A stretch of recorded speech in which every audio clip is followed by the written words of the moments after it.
Hey, Lewis.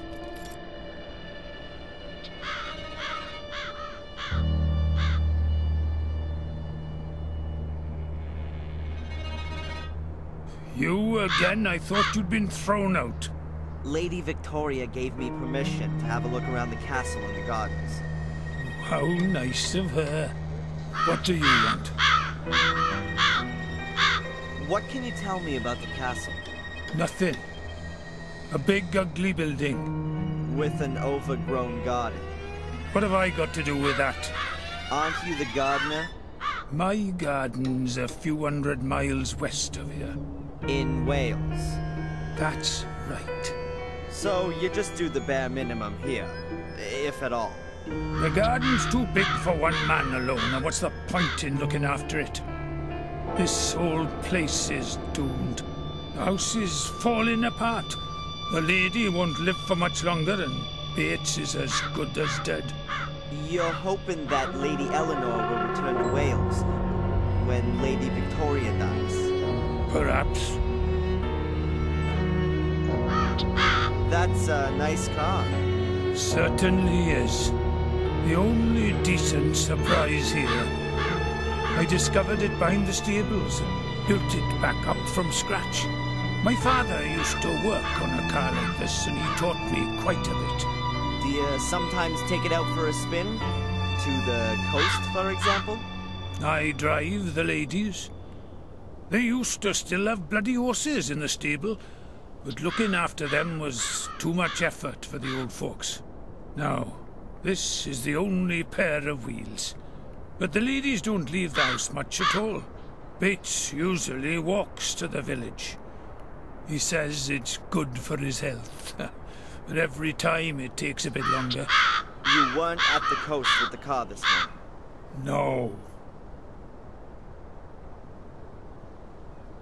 What can you tell me about Lady Eleanor?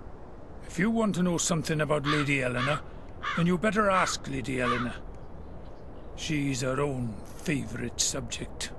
You mean she's egotistical? She threw everything away and fled here in a mad rush after Sir Richard died. Who does such a thing? The castle and the garden in Wales reminded her of her dead husband. And she should have thought of the family history. You don't just give up an house where generations have lived and worked. How did her husband die?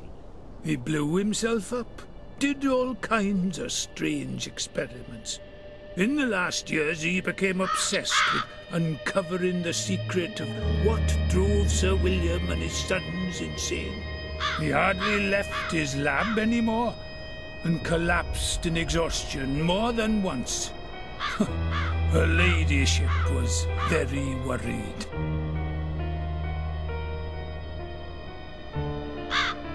Bates seems to be very tired. He's terminally ill. The doctors say it's a miracle he's still alive. But let me tell you, Bates will kick the bucket on the very same day that Lady Victoria dies. Like a dog that follows its master. I think he just finds it unfitting to die before his mistress. He says he's worked for the Gordons for more than 70 years, and that he knows all their secrets. I'd believe that at the drop of a hat. No one knows the castle and garden better than him. But when it gets to his own bonds, he's getting forgetful. The loyal soul. That's why they've given him Sally, I think. I met Sally. The only one in the castle who's not at least 100 and starting to decay. Is she a good housekeeper? She's lousy. She often seems to be in trouble with Bates because of that. He's the one that chose her, and turned away much better candidates. Why did he do that? Yeah, if you're worried about being replaced. Then you chose the worst possible replacement to stay indispensable yourself. That's how it is. Lewis, do you believe in ghosts? Some tourists claim they've seen some here. Oh, yeah, the reputed ghost. They besieged us for weeks on end after Murray planted that rumour. A whole pack of them completely trashed the garden. Lady Eleanor said she gave you the option of going back home to Wales, and even offered some money to get you set up. I don't know what that's got to do with you. I just find it strange. You desperately want to go back, and are even offered some money, too. And then? Work as a caretaker in a new bloody housing estate? I've offered more than once to look after the castle in Wales, and keep it in working order. But apparently there's not enough money for that. So, it's not so much about going back to Wales. It's more about going back to your castle and your garden. That's right. What you really want is to turn back time. Unfortunately, that's never been possible. Well, see you later. Not if I see you first.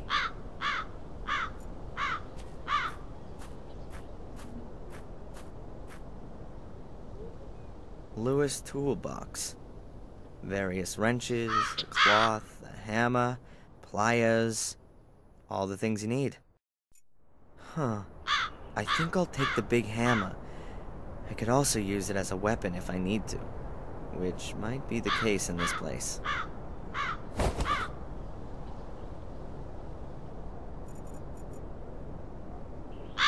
Apparently, these things are to blame for the English still driving on the left.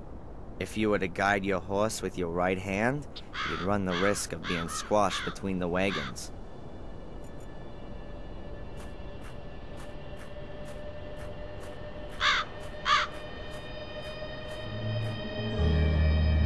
An ancient well. I can't imagine that it's still in use.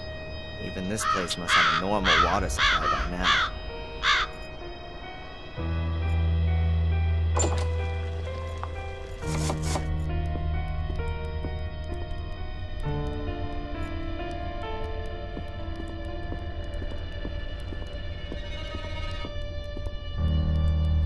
A basket of knitting gear. Wool, scissors, and that kind of thing. May I borrow a piece of thread, Lady Eleanor? Some thread? Yes, please. About 2 yards? Certainly. Help yourself. Thanks. Good. Thread is always useful. I took some of the tear-proof stuff. A large double-wing door. It's no different from the others.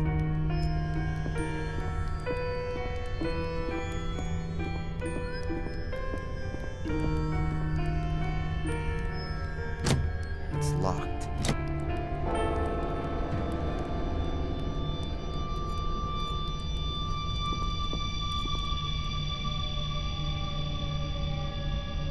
What's behind the closed door over there?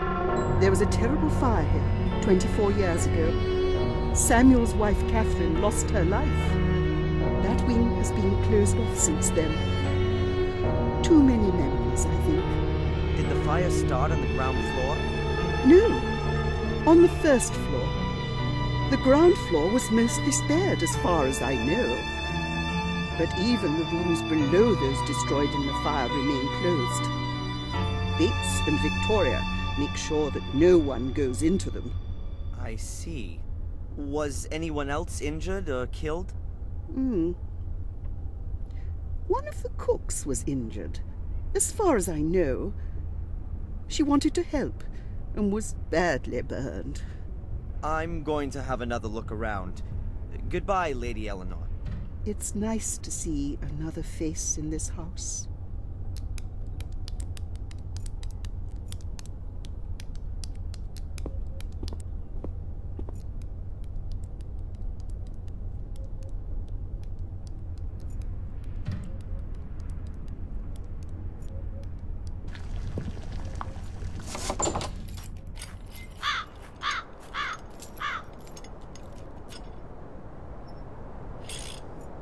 I knotted the spoon to the thread. I'm not gonna free that in a hurry.